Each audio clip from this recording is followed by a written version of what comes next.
Matter over mind. Many people have heard of the old saying mind over matter, which is the concept that the human mind is more powerful than our physical bodies and that it can allow us to overcome things such as pain through sheer willpower. This is quite true, really. And so is the inverse. The physical condition of someone's body can, in fact, affect their mental state. You see, human beings are very much the sum of two components, the mind and the body. And some would also say the spirit, but for the concept or the argument at hand, the mind and the spirit will be treated as the same thing. And people have all sorts of solutions to finding like a fulfilling and satisfying lifestyle, but each one really boils down to finding the right balance between focusing on mental health and physical health. Well, as it turns out, that the two are more tightly intertwined than many people might realize.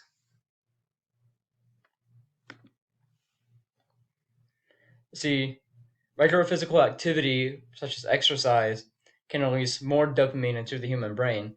Dopamine is the chemical needed for the emotion of happiness or joy.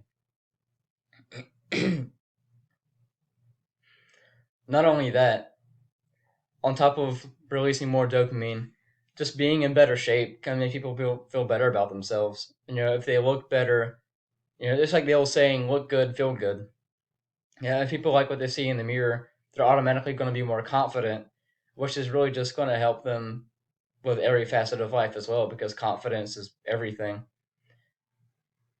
And beyond that, exercise can also be used to help recovering drug addicts, whether it's by just making them feel better about themselves, because a lot of drug addicts start such vices as drugs and alcohol because they felt bad about themselves, and by boosting their self esteem, exercise can inadvertently help them get over their addiction.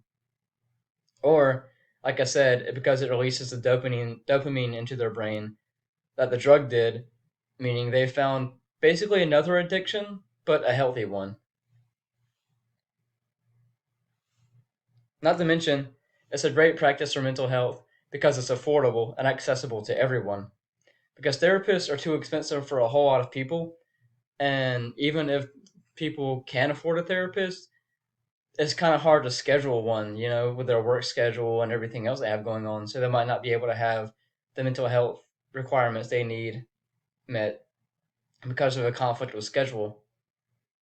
But working out, even for one thing, it's not expensive, or weights and all that are not very expensive. But if someone doesn't want to spend the money on the weight equipment, they don't have to, because there are other exercises such as running and push ups and sit ups and all that, like calisthenics, that are actually more effective a lot of times than weight training is in the first place. And you don't have to make a schedule to work out. You can just do it anytime you have free time. And if someone enjoys it enough, they can even set aside a certain time just to work out. The only peril with this is that they might set aside too much time and they might start skipping like social time with friends and family in order to hit the gym more often, which is unhealthy. Which brings me to my next point, and that is that too much exercise can be a problem. For example, there is a disorder called exercise dependence, meaning that people will exercise to an excessive amount to the point that they might even injure themselves, but they just keep going because they're dependent on it. They can't stop. And if they go too long without exercising, or too long, according to them, without exercising, they can become to get irritated and even show some of the same behavior as a drug addict going through withdrawals. More commonly are eating disorders such as bulimia and shoot anorexia, which are both stem from obsessions with being slender, having a slender figure. Bulimia is when people will throw up food that they've eaten to ensure that they don't gain weight from the food, and anorexia is just barely eating food at all. So too much physical health can be a bad thing.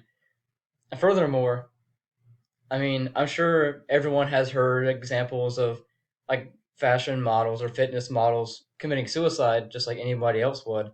And the suicide rates among models aren't even all that low, which is shocking because they're supposed to be the epitome of human health, which goes to show that physical health doesn't necessarily always mean happiness, especially when taken too far, which in the case of many models, it is taken too far, especially with female models with excessive dieting. And so, like every facet of life, it is better to practice working out in moderation, not only for one's mental health, because they don't want to become addicted or form a bad eating habit, like I've just mentioned, but also because too much working out has been shown to have like equally detrimental effects to not working out enough. And so a moderate amount of working out is actually more effective, especially for cardiovascular health, because like too much running and whatnot can actually cause long-term heart problems.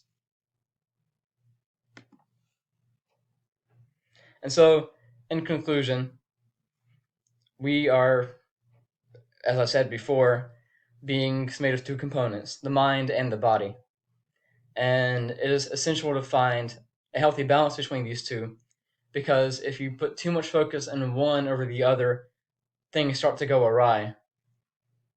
You shouldn't put your mental health over your physical health, and you shouldn't put your mental health in peril for your physical health. Although at the same time, people absolutely should work out. It's a great way to just improve one's life in every way. Just be careful not to do it too much. Of course, that can be said for anything else in life.